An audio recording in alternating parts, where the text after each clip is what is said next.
কেরে পাগলা, আমি কি ভূমিকম্প নাকি চিত্রাং কাপা বাড়াচ্ছি? কথা কন নাকি আপনারা? আবার কিছু জায়গায় গেলে বলে হুজুর এমন ওয়াজ করবেন মানুষজন হাসতে হাসতে পেটের সামরা ব্যথা ধরে। তো তোমার এত হাসি মজা আনন্দ দরকার, আমারে দাওয়াত না দিয়ে চিকন আলীক দাওয়াত দিয়ে কৌতুকের অনুষ্ঠান করো। কথা কন না খে? আবার অনেক জায়গায় গেলে বলে হুজুর আজকে এমন ঘটনা, এমন একটা কাহিনী ধরবেন হুজুর মানুষ জানি একটাও না ওঠে। আমি কি শ্রোতার পা ধরে বসে থাকবো? কথা কন না কে? মন চাইলে শুনবে, না শুনলে চলে যাবে। কথা কন ঠিক কিনা? কারণ একজন মানুষ হাজারো মানুষের মন জোগানো অনেক কঠিন। কথা বলে না কেন? আমরা স্বামী আছি, বইয়ের মন জোগাইতে পারি একটা, আর এতগুলো মায়ের সন্তান, আমি কি পারবো সবার মন মতো ওয়াজ করতে?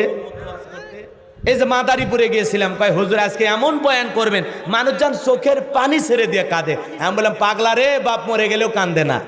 কথা কন না? বাবা মারা গেলেও কাঁদে না, ও হুজুরে